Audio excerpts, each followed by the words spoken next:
Namaku Wina. Usia 28 tahun. Aku bekerja sebagai kasir di toko swalayan, hidup sendiri di kota besar, jauh dari keluarga di desa. Sejak pindah ke Jakarta 3 tahun lalu, aku sudah tinggal di 5 tempat berbeda. Tapi kos terakhir ini yang paling tenang. Atau setidaknya begitu kukira. Kos ini milik Bu Erna, janda berumur 50-an yang tinggal di rumah utama di depan bangunan kos. Hanya ada 6 kamar di dalam kos, semuanya untuk perempuan. Aturannya ketat, tidak boleh bawa tamu laki-laki, malah maksimal jam 10 sudah harus kembali, dan tidak boleh ribut. Bu Erna tampaknya orang yang disiplin. Tapi ada satu hal yang tak kusebutkan, dia punya anak laki-laki bernama Dion. Dion, 24 tahun, kuliah sambil kerja paruh waktu. Fisiknya atletis, kulit coklat bersih, rambut cepat, dan cara bicaranya terlalu santai. Terlalu dekat. Terlalu sering muncul saat aku sedang sendiri. Awalnya kupikir dia hanya ramah. Tapi semakin lama, aku mulai merasa dia seperti menunggu momen. Momen ketika semua orang tidur. Momen ketika lorong kos sunyi. Momen ketika aku keluar buang sampah, dan dia tiba-tiba berdiri di ujung tangga. Pertama kali kami bicara, saat aku baru pindah. Mbak baru ya? Sapanya sambil menyapu halaman depan. Aku mengangguk, memperkenalkan diri. Wina, ya? Saya Dion. Anak Bu Erna. Kalau ada apa-apa, bisa tanya saya aja. Nada suaranya santai, tapi matanya seakan menyimpan sesuatu. Hari-hari selanjutnya dia mulai sering muncul di jam-jam aneh. Tengah malam aku keluar beli air, dia duduk di teras.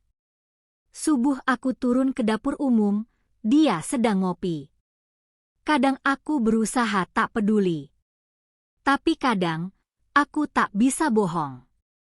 Dion itu menarik. Usianya lebih muda, tapi caranya menatapku membuat dada ini berdebar tak karuan. Malam itu, aku pulang kerja lebih larut dari biasanya. Hampir pukul 11 malam. Gerbang kos masih terbuka sedikit, aku buru-buru masuk. Lorong sepi. Lampu redup. Aku melangkah pelan. Tapi saat sampai depan pintu kamarku, suara itu muncul dari belakang. Baru pulang, Mbak Wina? Aku menoleh cepat. Dion bersandar di tembok, memakai kaos putih tipis dan celana pendek. Senyum kecil di wajahnya. Dan entah kenapa, kehadirannya malam itu terasa berbeda. Iya, Mas. Lembur tadi. Dia mendekat 1 langkah. Capek ya? Nggak ada yang pijitin? Aku mengerutkan kening. Saya biasa sendiri, Mas. Dia tersenyum miring. Sendiri itu berat, loh. Kalau butuh teman ngobrol, kamar saya cuma di atas tangga. Aku buru-buru buka pintu. Makasih, Mas. Saya mau istirahat dulu. Dia mengangguk. Tapi sebelum aku menutup pintu, dia sempat berkata. Kamar Mbak wangi, ya. Sampai lorong pun kecium. Pintu kututup cepat.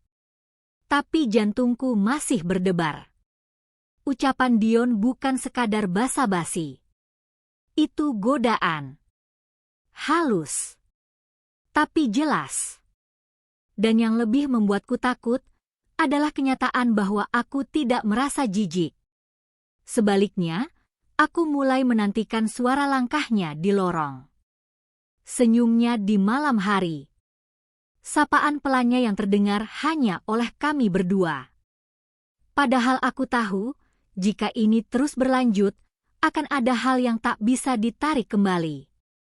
Sudah 3 hari sejak malam itu, sejak Dion berdiri di lorong dan berkata soal aroma kamarku. Tapi bayangannya belum hilang. Bahkan setiap kali aku membuka pintu, aku refleks menoleh ke ujung tangga, berharap atau takut melihatnya berdiri di sana lagi. Tapi tak ada. Dion menghilang. Aku mendengar dari salah satu penghuni kos bahwa dia sibuk magang di sebuah studio desain. Pulangnya larut, kata mereka. Tapi justru ketidakhadirannya membuat suasana semakin aneh. Kos terasa sepi, tapi bukan sepi yang menenangkan. Sore itu aku pulang lebih cepat. Hari libur, suasana tenang. Aku menyapu kamar, mencuci baju, lalu turun ke dapur umum untuk merebus air. Dan di sana, di sudut dapur, Dion duduk menyandar ke dinding. Matanya tertutup, telinganya memakai earphone. Tapi saat aku masuk, dia membuka mata pelan. "Kamu," katanya lirih. Aku hampir menjatuhkan gayung. Mas Dion, kapan pulang?" Dia melepas earphone. "Baru tadi siang." "Kamu ngagetin."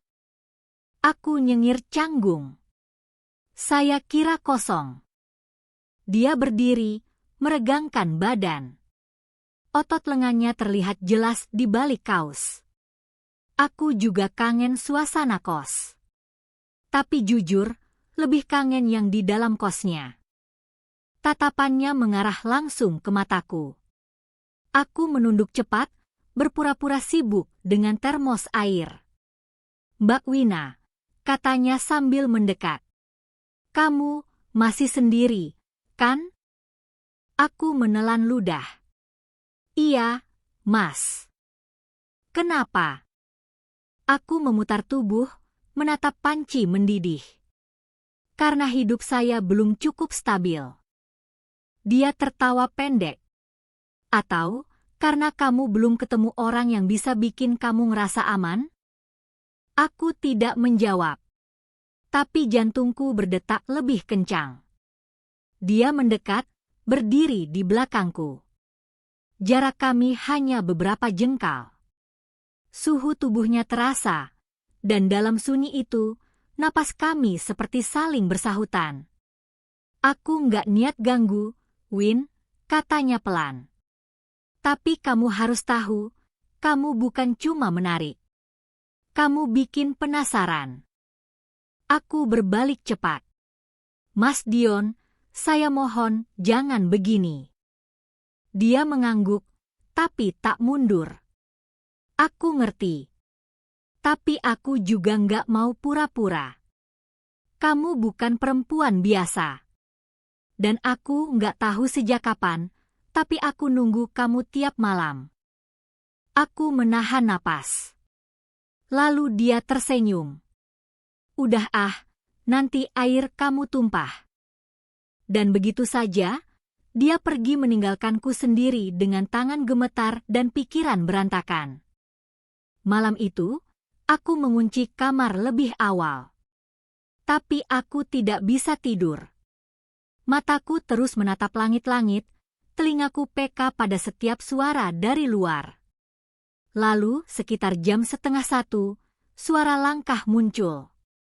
Pelan. Menuruni tangga. Lalu berhenti. Tepat di depan pintu kamarku. Aku menahan napas. Tak ada suara. Tapi aku tahu, seseorang berdiri di luar sana. Beberapa detik lalu. Tok, tok. "Wina," suara Dion, pelan sekali. "Kamu belum tidur?" Aku tidak menjawab. Cuma mau bilang, aku mimpi kamu tadi siang. Masih diam. "Kalau kamu nggak mau aku ganggu, aku pergi sekarang." Hening. Lalu suara langkah itu menjauh. Tangga berbunyi pelan. Lalu sunyi kembali. Aku baru sadar aku meneteskan air mata. Tapi bukan karena takut. Lebih pada bingung, lelah, dan sedikit, sangat sedikit, kecewa karena dia tidak mencoba lebih lama. Esoknya aku pergi kerja seperti biasa. Tapi hatiku tidak sama. Aku seperti perempuan yang berdiri di pinggir jurang, tahu harus mundur, tapi terlalu penasaran dengan dalamnya jurang itu.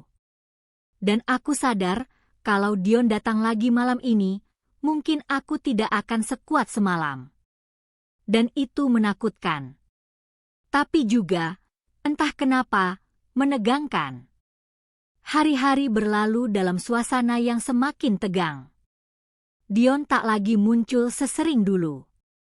Tapi justru karena itu, aku jadi terus menunggu. Setiap malam aku memasang telinga, berharap tidak, tapi juga ingin mendengar langkah kakinya di lorong sempit kos ini. Dan malam itu, dia datang lagi. Sekitar pukul 11 malam, saat aku baru selesai mandi dan rambutku masih basah, terdengar ketukan pelan. Tok, tok. Wina. Aku diam. Hanya memegang handuk erat-erat di dada. Maaf ganggu. Tapi, kamu lagi dengerin lagu tadi ya? Lagu itu pernah kamu nyanyiin waktu masak air. Suaramu enak, loh. Aku membeku. Itu artinya, dia sering memperhatikan. Lebih dari yang kukira. Aku membuka pintu sedikit, hanya cukup untuk menampilkan wajahku. Mas Dion, jangan bikin saya salah paham, kataku cepat. Dia menatapku. Matanya tidak liar. Justru tenang. Tapi tenang yang membuat gemetar.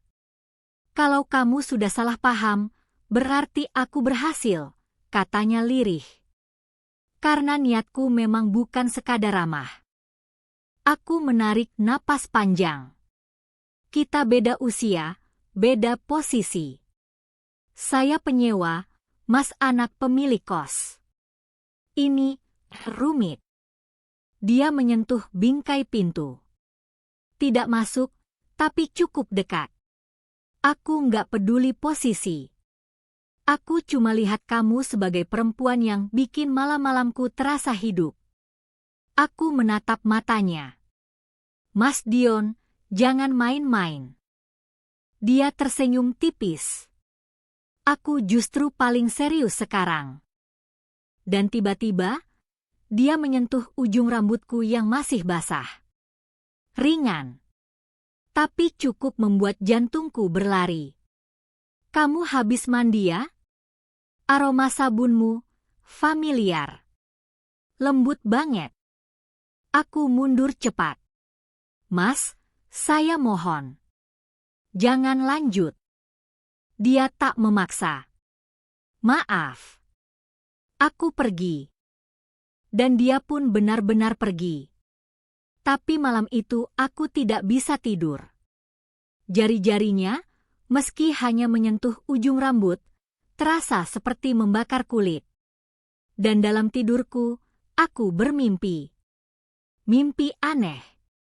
Tentang lorong, suara napas, dan tangan yang menyusup di balik pintu.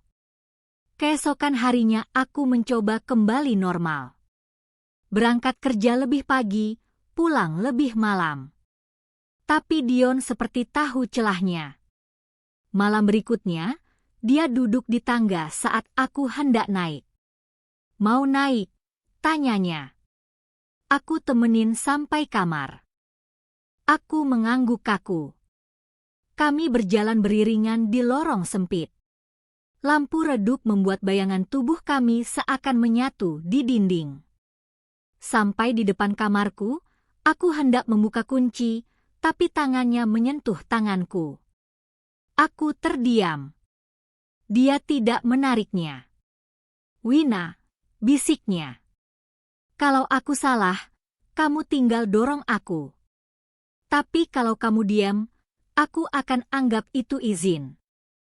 Jantungku hampir meledak. Tapi aku tidak mendorong. Dan dia mendekat. Wajahnya hanya beberapa sentimeter dari wajahku. Aku bisa merasakan napasnya, wangi tubuhnya, bahkan getaran di suaranya yang makin pelan. Kamu tahu, aku nggak pernah ngerasa setertarik ini sama siapapun. Tapi sama kamu, aku bahkan nggak bisa tidur. Aku menelan ludah. Dan saat itu, dia menyentuh pipiku. Perlahan. Seakan ingin memastikan aku nyata. Tangannya turun ke daguku. Lalu berhenti. Aku bisa cium kamu sekarang. Tapi aku nggak mau kamu nyesel. Jadi bilang, pergi atau... Aku menutup mata. Tapi aku tak bilang apa-apa. Dan dia tidak menciumku. Dia hanya menarik napas panjang, lalu perlahan mundur. Lain kali, katanya pelan. Kalau kamu masih diam, aku akan anggap itu undangan. Lalu dia turun ke bawah. Dan aku masuk kamar dengan tangan gemetar. Bukan karena takut. Tapi karena aku tahu, aku tidak menolaknya. Aku sedang membuka pintu yang tak bisa kututup lagi. Dan di balik pintu itu, ada jurang yang mengintai. Sejak malam itu, suasana di kos berubah, setidaknya bagiku. Setiap langkah Dion di lorong, setiap suara pintu dibuka dari atas tangga, membuat detakku naik 2 kali lipat. Aku seperti hidup di antara dua dunia. Siang hari menjadi Wina si kasir yang biasa, dan malamnya menjadi seseorang yang bahkan tak kukenal lagi. Aku tahu ini salah. Tapi rasa ingin itu terlalu nyata. Dan malam itu, semua benar-benar berubah. Hari itu hari Jumat. Aku pulang lebih awal. Langit mendung, hujan turun deras, dan listrik di kos padam. Lorong jadi gelap, hanya diterangi cahaya temaram dari lilin darurat di dapur umum. Aku sedang duduk di kasur, mengenakan daster panjang tipis, rambut masih basah karena kehujanan. Pintu kamarku setengah tertutup. Karena udara pengap, aku ingin sirkulasi. Tapi justru itulah yang membuat Dion muncul di ambang pintu. Tanpa suara. Tanpa aba-aba. Dia hanya berdiri di sana, basah kuyup, mengenakan jaket hitam dan celana pendek. Matanya menatapku lama. Listrik mati ya, katanya pelan. Aku bangkit. Iya, dari setengah jam lalu. Dia melangkah masuk. Boleh pinjam lilin sebentar? Punya aku mati. Aku menunjuk meja. Ambil aja, Mas. Dia mendekat. Tapi matanya tak ke lilin. Matanya ke arahku. Ke tubuhku. Ke rambutku yang basah. Ke dasterku yang tipis karena gerimis. Dan aku tahu dia tahu bahwa aku sadar. Dia mengambil lilin, tapi tidak langsung pergi. Wina, kamu nggak kedinginan? Tanyanya, nyaris berbisik. Aku mengangguk. Sedikit. Dia meletakkan lilin di meja. Dan kemudian, duduk di pinggir kasur. Aku terpaku. Kamu kelihatan beda hari ini, katanya. Lembut dan rentan. Aku mundur 1 langkah. Tapi itu saja tak cukup menjauh. Dion, jangan begini. Dia menatapku. Aku janji cuma sebentar. Dan sebelum aku sempat berkata apa-apa, dia menyentuh pipiku. Lalu rambutku. Lalu bahuku. Tangannya hangat. Pelan. Tapi penuh arah. Aku gemetar. Tapi tidak menepis. Dia menarikku perlahan. Membuatku duduk di sampingnya. Lalu mendekat. Napasnya menyentuh leherku. Kalau kamu nggak mau, aku berhenti sekarang, bisiknya. Tapi aku tetap diam. Dan detik berikutnya, bibirnya menyentuhku. Lembut. Dalam. Lalu mengeras. Tangan kami saling mencari. Nafas kami bercampur. Dunia di luar hilang. Hujan deras, listrik padam, dan malam menjadi saksi kami yang menanggalkan semua batas.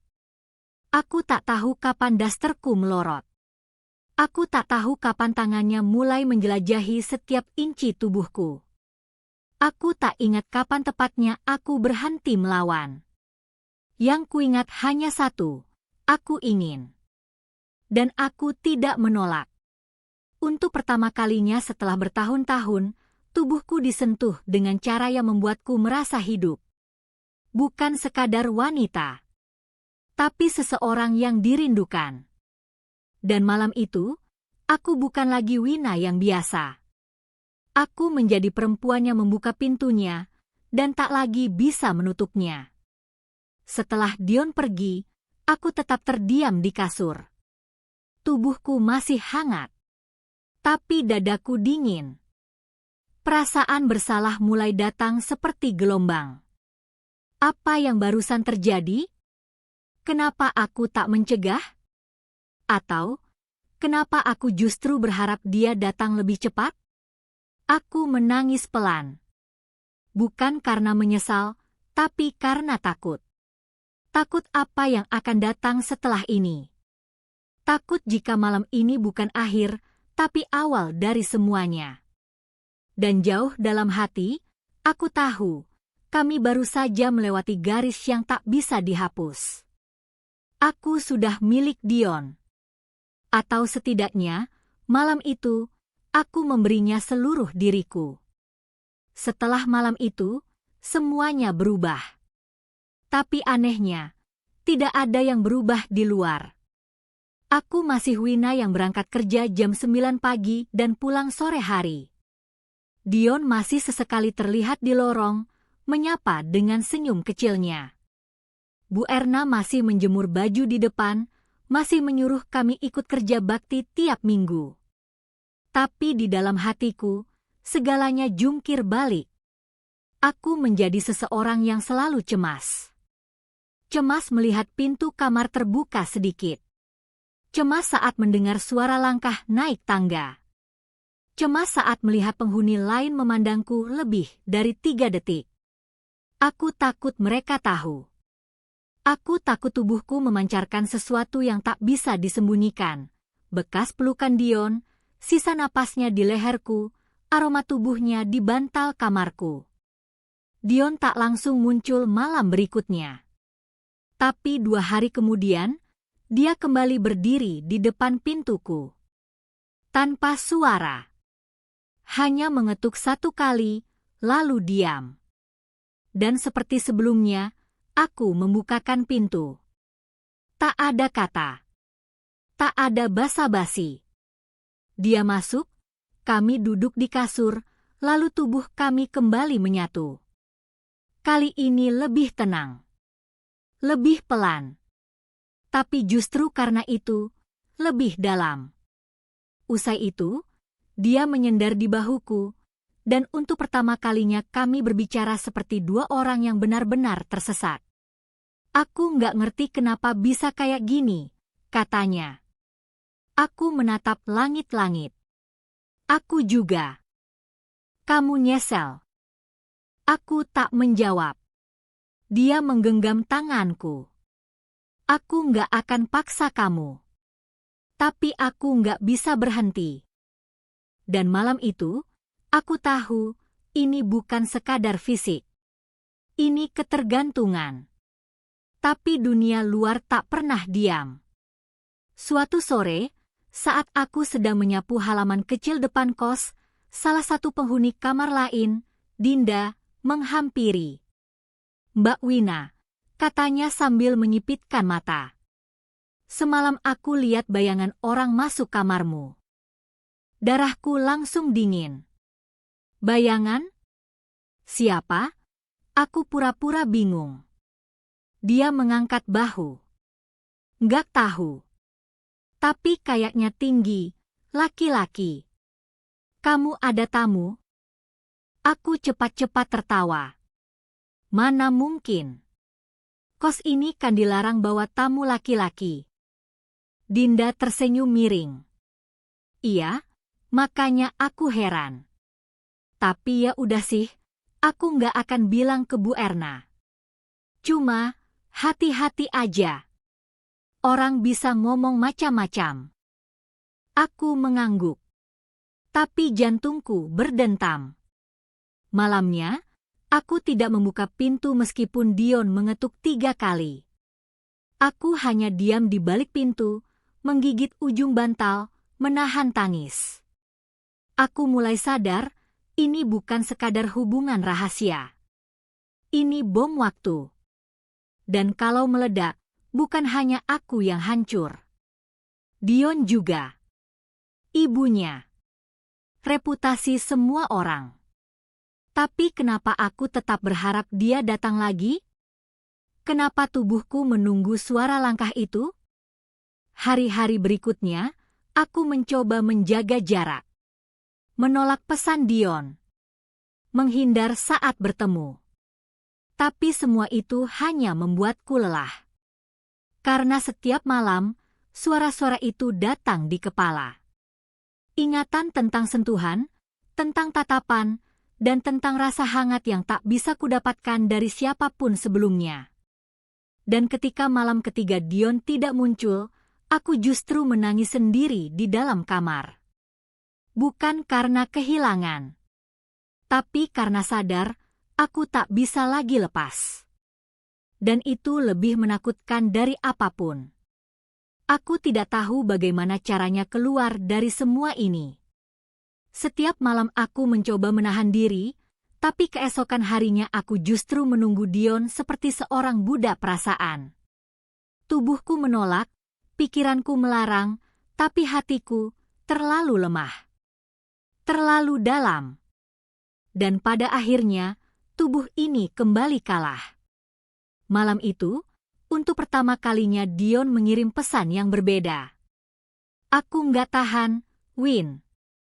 Aku ngerasa kita cuma nyari pelarian. Tapi aku nggak mau kamu jadi pelarian. Aku mau kamu beneran. Aku membaca kalimat itu berulang-ulang. Entah mengapa, rasanya bukan lagi sekadar kata-kata. Kali ini, dia serius. Dan aku ketakutan.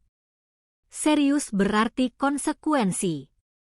Serius berarti kita akan ketahuan. Serius berarti aku bisa kehilangan semuanya. Esok harinya, kos menjadi medan yang menegangkan. Dinda tampak semakin curiga. Dia mulai memperhatikan kemana aku pergi, jam berapa aku pulang. Bahkan saat aku menyapu halaman, dia duduk di bangku teras dengan pandangan menelanjangi. Sore itu, saat aku sedang mencuci piring di dapur umum, dia muncul dengan senyum menyebalkan. Mbak Wina, saya pengen tanya deh. Kamu tuh sebenarnya pacarannya sama Mas Dion? Piring di tanganku hampir jatuh. Apa maksudmu? Tanyaku, berusaha tetap tenang. Dia bersandar di meja. Udah ngaku aja. Aku kan bukan anak kecil. Beberapa kali aku lihat dia keluar dari lorongmu tengah malam. Aku diam. Jangan khawatir, lanjutnya. Aku belum ngomong ke Bu Erna. Tapi, bukan berarti nggak bisa. Aku menoleh cepat. Kamu mau apa? Dia tertawa. Tenang, aku cuma pengen bilang, hati-hati. Dunia ini sempit. Dan Bu Erna itu bukan tipe ibu-ibu yang gampang dibodohi. Dia pergi. Tapi aku tetap berdiri membeku, air keran mengalir terus tanpa kusadari. Ancaman itu jelas. Dan kalau aku tak segera ambil tindakan, semuanya bisa berakhir buruk. Malam itu, Dion kembali datang. Tapi kali ini aku tak menyambutnya. Aku membuka pintu, berdiri di ambangnya, dan berkata lirih, "Kita harus berhenti." Dia terpaku. Kenapa? Karena ini nggak benar. Dia menggenggam tanganku. Aku tahu. Tapi aku juga tahu aku sayang kamu. Dan aku nggak peduli siapa yang tahu. Mas Dion, tolong, kalau kamu sayang, justru lindungi aku. Jangan biarkan ini jadi aib. Dia menatapku lama. Matanya merah. Aku nggak kuat kalau harus pura-pura lagi. Aku menggigit bibir.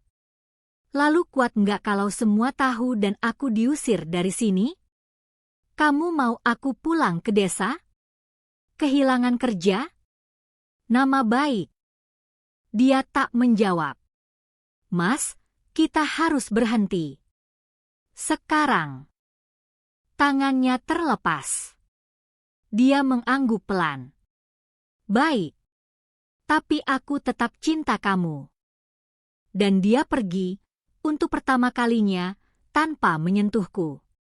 Esoknya, suasana kos jadi lebih sunyi. Dinda tak lagi bicara. Bu Erna hanya menatapku datar saat kami berpapasan. Dan Dion benar-benar tak muncul. Tapi aku tahu. Ini hanya jeda. Bukan akhir. Dan aku harus memilih, tetap di sini, pura-pura tak terjadi apa-apa, atau pergi sebelum semuanya terbongkar. Malamnya, aku mulai mengepak barang. Dan saat aku memasukkan daster ke dalam koper, daster yang kupakai saat Dion menyentuhku untuk pertama kalinya, aku menangis. Bukan karena menyesal. Tapi karena aku tahu, aku tidak akan pernah benar-benar lepas dari malam-malam itu.